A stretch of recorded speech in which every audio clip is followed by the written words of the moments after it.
Hi hello നമസ്കാരം. അപ്പോൾ കുറച്ച് ലേറ്റായി പുതിയ വീഡിയോ ആയിട്ട് വരാൻ. അപ്പോൾ നമുക്ക് ക്രിസ്മസ് ഒക്കെ വരെയല്ലേ, അപ്പോൾ ക്രിസ്മസിന് നമുക്ക് ഉണ്ടാക്കാൻ പറ്റുന്ന കുറച്ച് റെസിപ്പീസ് ഞാൻ വിചാരിച്ചു ഇനി ചെയ്യാമെന്ന്. അപ്പോൾ ഇന്ന് ഞാൻ വന്നിരിക്കുന്നത് ഒരു നല്ല ഈസി ആയിട്ട് ഉണ്ടാക്കുന്ന ഒരു ടേസ്റ്റി ആയിട്ടുള്ള ഒരു പെപ്പർ ചിക്കനാണ്. അപ്പോൾ നമുക്ക് നോക്കാം എന്തൊക്കെയാണ് വേണ്ടി പെപ്പർ ചിക്കനിലേക്ക്. ഇപ്പോൾ ഞാനിന്നിവിടെ എടുത്തിരിക്കുന്നത് 1 കിലോ ചിക്കനാണേ. 1 കിലോ ചിക്കൻ നന്നായിട്ട് നുറുക്കി, ഞാനത് ചെറിയ പീസായിട്ടാണ് നുറുക്കിയിരിക്കുന്നത്, അത്ര വലിയ പീസാവണ്ട. അപ്പോൾ ഈ നുറുക്കിയ ചിക്കൻ നമുക്കൊന്ന് തിരുമ്മി വെക്കണം. അപ്പോൾ ചിക്കൻ മാരിനേറ്റ് ചെയ്ത് വെക്കാനായിട്ട് നമുക്ക് വേണ്ട സാധനങ്ങൾ എന്തൊക്കെയാണെന്ന് നോക്കാം. അപ്പോൾ ഞാനിന്നിവിടെ എടുത്തിരിക്കുന്നത് ചിക്കനിൽ തിരുമാനായിട്ട് ചെറിയ ജീരകവും പെരിഞ്ജീരകവും കുരുമുളകുമാണ്. അപ്പോൾ നമുക്ക് ഒന്ന് പൊടിച്ചെടുക്കണം. അപ്പോൾ നിങ്ങൾക്ക് കാണാം ചെറിയ ജീരകം, പെരിഞ്ജീരകവും കുരുമുളകും. അപ്പോൾ അത് നമുക്ക് മൂന്നും നന്നായിട്ടൊന്ന് പൊടിച്ചെടുക്കണം. അപ്പോൾ ഒരു മിക്സിയുടെ ജാറിലേക്ക് നമുക്കതൊന്ന് എടുക്കാം. അപ്പോൾ ഈ ചെറിയ ജീരകം നമ്മൾ ഒത്തിരി ചേർക്കരുത്, അപ്പോൾ ആ ജീരകത്തിൻ്റെ ഒരു കുത്തുണ്ട്. അപ്പോൾ അതൊരു 1/4 ടീസ്പൂൺ ചേർത്താൽ മതി. 1/4 ടീസ്പൂൺ ഒരു കുറച്ചും കൂടി ആവാം, കുറച്ചും കൂടി എടുക്കുക. പെരിഞ്ജീരകം കുറച്ചും കൂടി എടുക്കാം. പെരിഞ്ജീരകം നമുക്കൊരു 2-3 ടീസ്പൂൺ എടുക്കാം.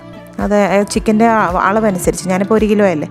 അപ്പോൾ പിന്നെ നമുക്ക് കുരുമുളക്, പെപ്പർ ചിക്കൻ ആയാലും നമ്മൾ എരിവിന് വേറെ മുളകൊന്നും ചേർക്കുന്നില്ല, പച്ചമുളക് കുറച്ച് ചേർക്കും. അപ്പോൾ നന്നായിട്ട് കുരുമുളക്, അപ്പോൾ ഞാനിതിൽ ടേബിൾ സ്പൂണാണ് 2-3 ടേബിൾ സ്പൂൺ കുരുമുളക്, 2 ടേബിൾ സ്പൂൺ കുരുമുളക് ഞാൻ എടുത്തു. പിന്നെ നമ്മൾ കുരുമുളക് ചേർക്കുന്നുണ്ട് ഇതിപ്പോൾ മാരിനേറ്റ് ചെയ്യാനായിട്ട്. അപ്പോൾ നന്നായിട്ട് ഞാൻ പൊടിച്ചെടുത്തിട്ടുണ്ട്. ഇനി നമുക്കിതിലേക്ക് ചിക്കനിലേക്ക് നമുക്ക് തീരുമാനമായിട്ട് നമുക്കത് ചേർക്കാം. അപ്പോൾ നമ്മൾ ഈ പൊടിച്ചു വെച്ചിരിക്കുന്നതെല്ലാം മൊത്തം നമ്മൾ മാരിനേറ്റ് ചെയ്യാൻ വേണ്ടിയിട്ടാണ് എടുത്തത്. അപ്പോൾ കുരുമുളകും പെരിഞ്ജീരകവും ചെറിയ ജീരകം ഒത്തിരി വേണ്ട കേട്ടോ, അത് എടുത്ത് പറയുന്നു. ചെറിയ ജീരകത്തിൻ്റെ ഒരു ടേസ്റ്റ് കുത്തൽ കയറി വരും അല്ലെങ്കിൽ.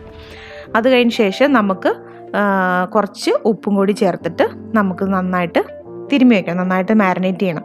അപ്പോൾ നന്നായിട്ട് തിരുമ്മി കുറച്ച് നേരം ചിക്കൻ ഒന്ന് റെസ്റ്റ് ചെയ്യാൻ വയ്ക്കണം. ഒരു അരമണിക്കൂർ ഇരുന്നാൽ നല്ലത്.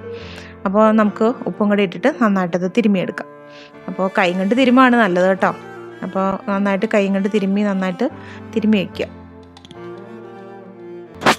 ചിക്കൻ നന്നായിട്ട് തിരുമ്മി വെച്ചിട്ടുണ്ട്. അപ്പോൾ ഒരു അരമണിക്കൂർ നമുക്ക് വെക്കുകയാണെങ്കിൽ ഏറ്റവും നല്ലത് കേട്ടോ. അത് ഒരു അരമണിക്കൂറോളമായി. അപ്പോൾ നമുക്ക് ഇനി പെപ്പർ ചിക്കൻ ഉണ്ടാക്കാം. അപ്പോൾ ഞാനൊരു പാൻ ചൂടാകാൻ വെച്ചിട്ടുണ്ടായിരുന്നു.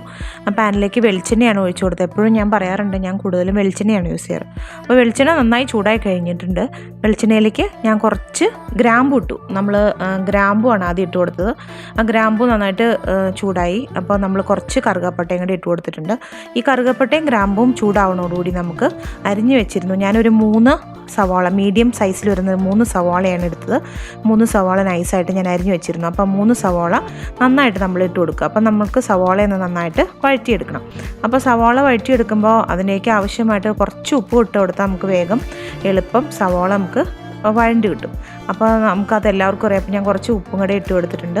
പിന്നെ ചിക്കനിൽ നമ്മൾ കുറച്ച് ഉപ്പ് ചേർത്തിരുന്നില്ല, അപ്പോൾ അതനുസരിച്ചിട്ട് നമ്മൾ ഇട്ട് കൊടുക്കണേ. പിന്നെ ഞാൻ കുറച്ച് ഒരു 4 പച്ചമുളക്, എരിവുള്ള പച്ചമുളകാണ്, അതുകൊണ്ടാണ് 4 എണ്ണം ഞാൻ എടുത്തത്. 4 എണ്ണം അരിഞ്ഞ് പൊളിച്ച് വെച്ചിട്ടുണ്ടായിരുന്നു. അപ്പോൾ ആ 4 പച്ചമുളക് ഇട്ട് കൊടുത്തിട്ടുണ്ട്. അപ്പോൾ ഇത് നന്നായിട്ട് ഒന്ന് വഴറ്റിയെടുക്കണം. അപ്പോൾ ഞാനൊന്ന് അടച്ചു വെച്ചു. നന്നായിട്ട് നമുക്കൊന്ന് വഴറ്റിയെടുക്കാം. അപ്പോൾ നമ്മുടെ സവാള കുറച്ചൊന്ന് വഴണ്ടി വന്നിട്ടുണ്ട്. അപ്പോൾ അതിന് കുറച്ച് സാധനം കൂടി ചേർക്കാനുണ്ട്. നമ്മൾ കുറച്ച് വെളുത്തുള്ളി അരിഞ്ഞ് വെച്ചിട്ടുണ്ടായിരുന്നു. ആ വെളുത്തുള്ളി അരിഞ്ഞതും ഇഞ്ചിയും ഞാൻ കുറച്ച് അരിഞ്ഞ് വെച്ചു. അപ്പോൾ ആ വെളുത്തുള്ളി അരിഞ്ഞതും ഇഞ്ചി അരിഞ്ഞതും കൂടി ഞാൻ അതിലേക്ക് ചേർത്തിട്ടുണ്ട്. അപ്പോൾ അത് നന്നായിട്ട് അതും കൂടി നന്നായിട്ട് വഴണ്ടി വരണം.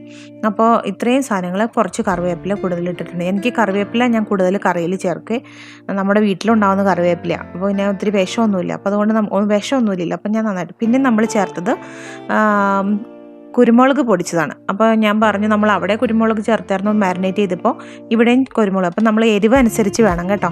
കുരുമുളക് ഇവിടെ ഞാനൊരു 3 ചെറിയ സ്പൂണാണ് ചേർത്തത്. പിന്നെ കുറച്ച് മഞ്ഞൾപ്പൊടി ഇട്ടു.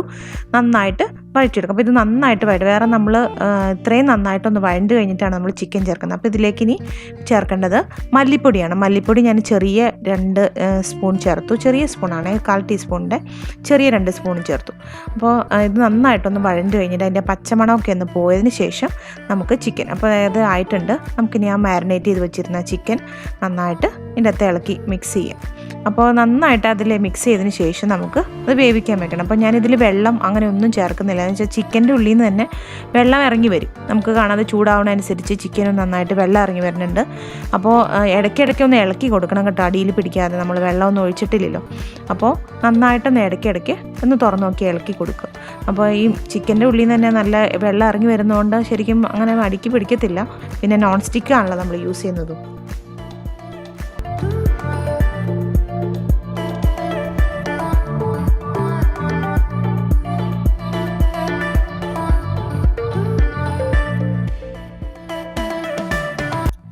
അപ്പോൾ നമ്മുടെ ചിക്കൻ നന്നായിട്ട് വെന്ത് വന്നിട്ടുണ്ട്. അപ്പോൾ ഞാൻ കുറച്ച് നേരം ഇനി തുറന്ന് വെക്കാമെന്ന് വിചാരിച്ചു. തുറന്ന് ആവി ഇറങ്ങുമ്പോഴാണല്ലോ കുറച്ചുകൂടി വെള്ളമാവുന്നത്. അപ്പോൾ ഞാൻ നോക്കിയപ്പോൾ കുറച്ചുകൂടി ഉപ്പ് വേണമായിരുന്നു. നമ്മൾ ഉപ്പ് പിന്നെ ഒത്തിരി ചേർത്തില്ലല്ലോ. അപ്പോൾ കുറച്ചുകൂടി ഉപ്പും കൂടെ ചേർത്തിട്ട് നന്നായിട്ട് ഇളക്കി കൊടുത്തിട്ടുണ്ട്. ഉപ്പ് കുറച്ച് കുറവായിട്ടായിരുന്നു എനിക്ക് തോന്നിയത്. അപ്പോൾ നന്നായിട്ട് ഇളക്കി കൊടുത്തു. അപ്പോൾ അത് പിന്നെ ലാസ്റ്റ് നമുക്ക് കുറച്ച് കറിവേപ്പിലയും കൂടി ചേർക്കാം കേട്ടോ. മല്ലിയില വേണമെങ്കിൽ മല്ലിയിലയും കൂടി ചേർക്കാം കേട്ടോ. പിന്നെ ഞാൻ ലാസ്റ്റ് ഒരു സീക്രട്ട് ഇൻഗ്രീഡിയൻ്റ് ആണ് എനിക്ക് ഇങ്ങനെയൊക്കെ വരുമ്പോൾ ലാസ്റ്റ് ഒരു സ്പൂൺ ചെറിയൊരു സ്പൂൺ നെയ്യ് ഞാൻ ചേർക്കും. നല്ലൊരു ടേസ്റ്റ് ആയിരിക്കും നമുക്ക്. ഫൈനലി നമ്മൾ ലാസ്റ്റ് ആ നെയ്യ് അങ്ങ് ഒഴിച്ചിട്ട് അങ്ങോട്ട് ഓഫ് ചെയ്ത് കഴിഞ്ഞാൽ നല്ല ടേസ്റ്റ് ആയിരിക്കും. അപ്പോൾ ഇത്രയാണ് ഞാൻ ചേർക്കുന്നത്. അപ്പോൾ നല്ലൊരു ഈസി ആയിട്ട് നമുക്ക് പെപ്പർ ചിക്കൻ ഉണ്ടാക്കാം. വലിയ ഇൻഗ്രീഡിയൻസ് ഒത്തിരി ഒന്നും വേണ്ട, നമ്മൾ സാധാരണ യൂസ് ചെയ്യുന്ന മാത്രം. അപ്പോൾ എല്ലാവരും ട്രൈ ചെയ്യുക. ഈ ക്രിസ്മസിന് എല്ലാവരും ഇതൊന്ന് ഉണ്ടാക്കി നോക്കുക. Thank you.